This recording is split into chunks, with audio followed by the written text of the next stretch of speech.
I looked at her and I knew right away that she was going to be my enemy for the next few months, just like all the others were. Her name was Ava. She looked stunning with her good-looking features and amazing athletic body. She obviously takes care of herself. But no, I won't let her get close to my dad. You see, my dad is rich. And by rich, I mean he could afford renting an entire island for 2 weeks just to relax. And no, he didn't inherit any of his money. He worked his way up from an ordinary salesman to a well-respected CEO who owns multiple companies. That's why I'm very cautious about the women who approach him. Gold diggers are everywhere, and if I don't pay attention, one of them might seduce him and get half of his money. Or worse, she might kick me out of the house if they fall in love and get married. Oh, you're asking about Mom? Mom passed away when I was 8 years old. She had cancer, and when the doctors found out about it, it had already spread throughout her body. It was too late for chemotherapy or any other treatment. Both Dad and I were devastated after her death.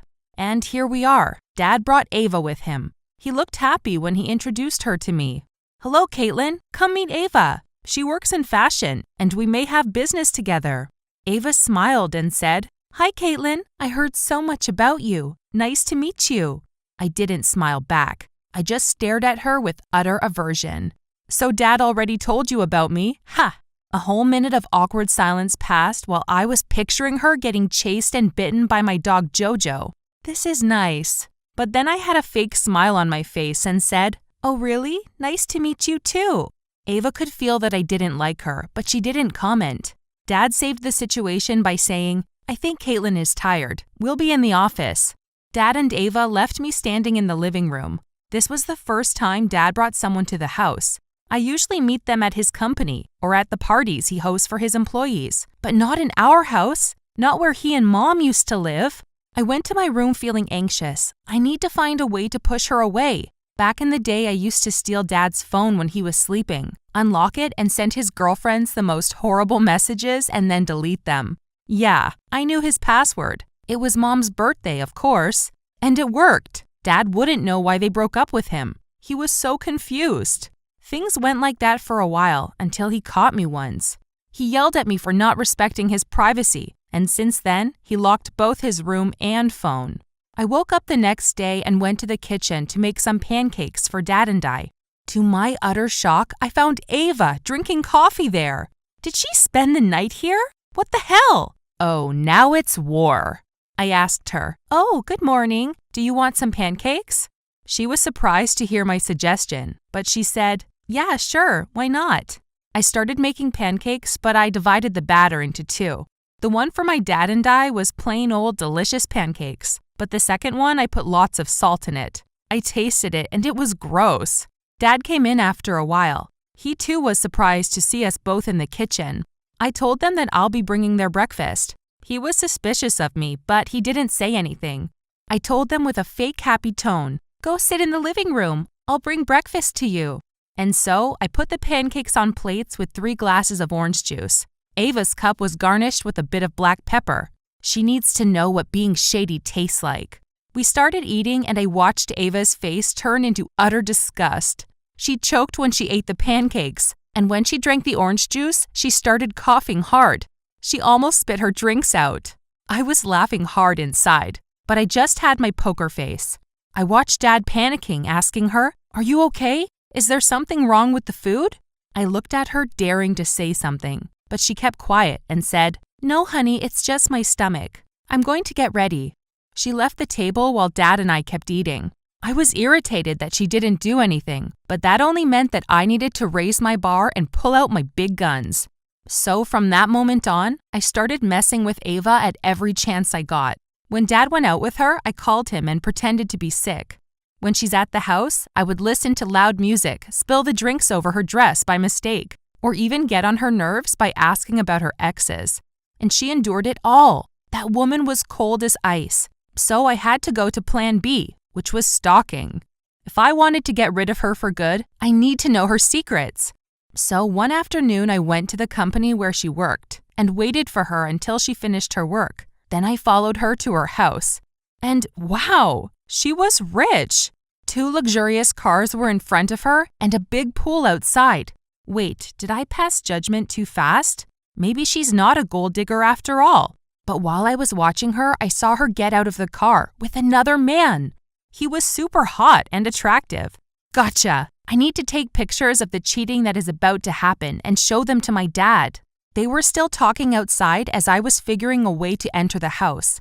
I noticed that the kitchen's back door was open, so I sneaked in before them. Her house was huge. I got out of the kitchen and found stairs leading to the second floor. I climbed up them and I found a big wooden door with Ava's name carved on it. Oh, so that's her bedroom. I went in checking everything. Her room was more like a royal suite. A big queen bed, fancy carpets, and wow, a huge closet. How many clothes does she have? But I couldn't keep exploring because I heard their footsteps getting closer. I panicked. I opened the closet and luckily there was a bit of space in the bottom shelf. I squeezed myself in and waited. I kept the closet's door slightly open to see what's about to happen, and my phone ready for taking pictures.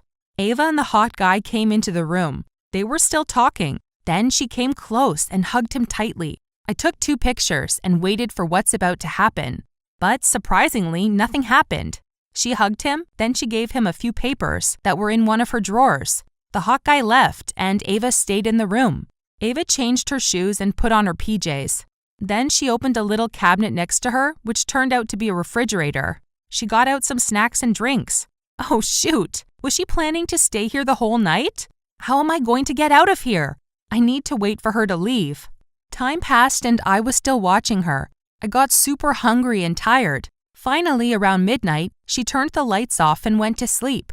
I waited a little bit to make sure she was deep asleep, and I opened the closet to get out as calmly as possible. But just as I was getting my right foot out, I heard a clicking sound.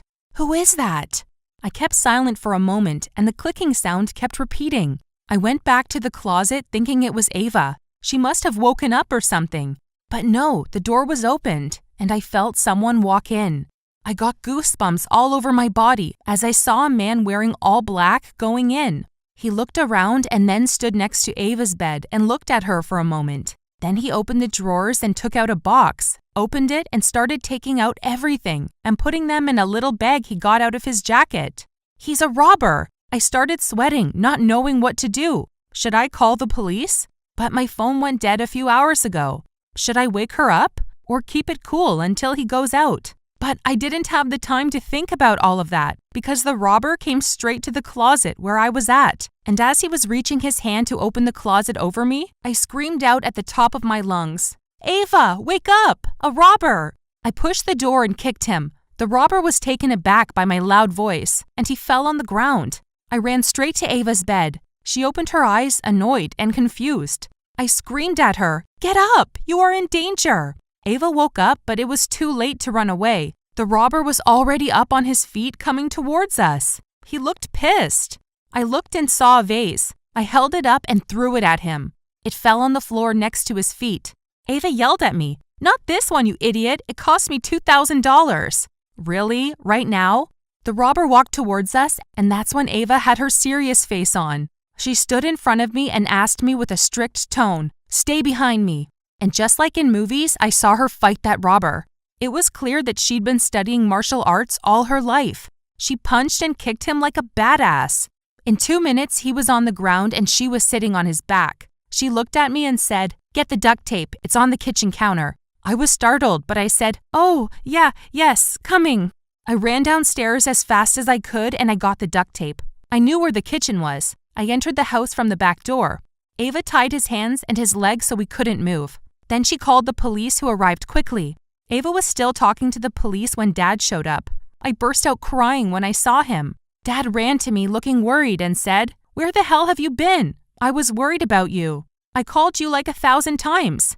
Oh, now he'll ground me. I started sweating, not knowing what to say, but I heard Ava's voice coming from behind. She was spending the night with me. You know we needed a girls' night out.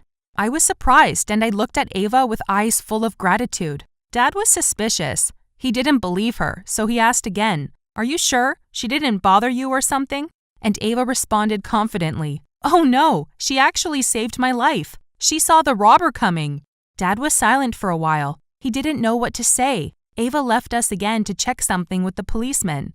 And I said, "Hey Dad, I'm sorry for everything. It's just, I miss Mom. I burst out crying one more time. Dad hugged me tightly. Me too, sweetheart. Me too. At the end of the night, Dad and I got back home.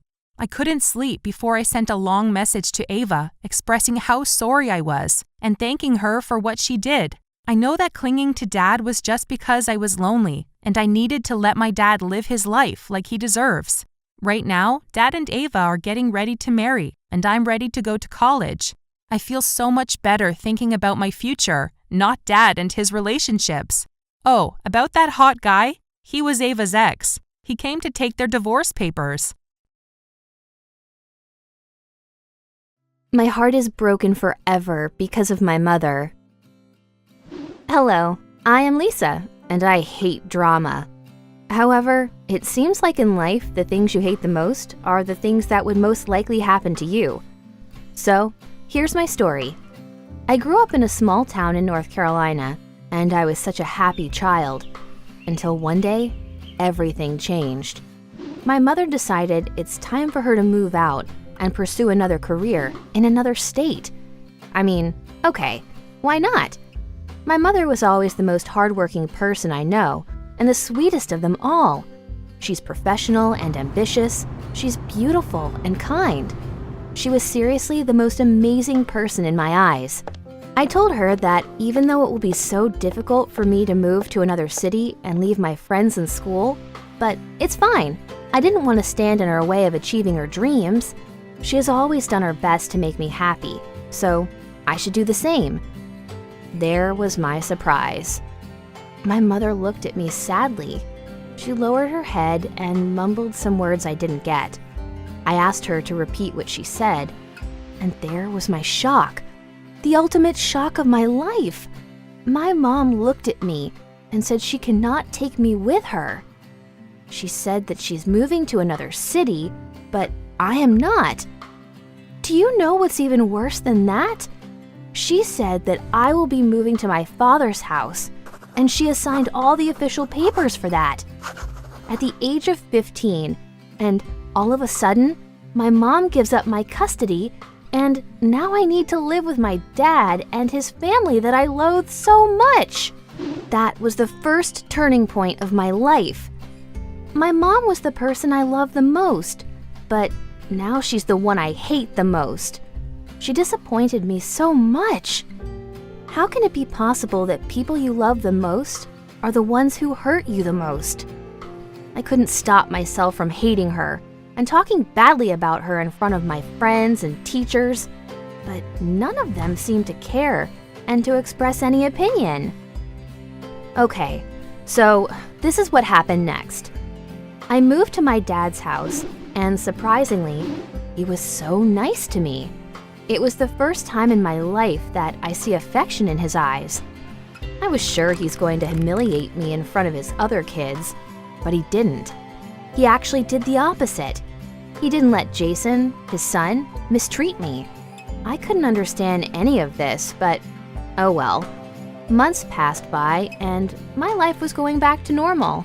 But I was so angry that my mom didn't call me, not even once. I started to suspect the whole situation. A person cannot change like that in a matter of a few days or months. So, I decided to investigate the whole situation myself.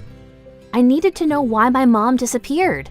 I have blamed myself for months that I was the reason she couldn't achieve her goals, and that's why she decided to continue her life without me. But that didn't make much sense to me. I mean, why now? I gave up on finding her after a few attempts. However, what I found out next was the other turning point in my life. On a Saturday morning, while I was still asleep, my phone rang. I looked at the screen, and it was my mom's number. My heart jumped out of my body for a second. What? Is this a dream? Is it a reality? I picked up the phone so fast and said, "Mom?" She said, "I love you. I am sorry this is happening, but I cannot do this anymore. Please come see me in the hospital, now." I jumped out of my bed, and without hesitating for a second, I rushed to the hospital to see my mother. She was attached to machines, looking very weak. and different. It was when I found out that my mother has been fighting liver cancer alone for several months now. I couldn't stop crying when I found out that she wanted to protect me, and that's why she pretended to be moving out. All of this hit me that moment, and I felt so fragile. It was the last time I see my mom. I am thankful I got to hug and kiss her for hours and hours. But now, years after that, the only advice I can give you is to never make any judgments without listening to the others or learning the situation. Sometimes in life, people you love the most are the ones who hurt you the most because apparently they love you the most.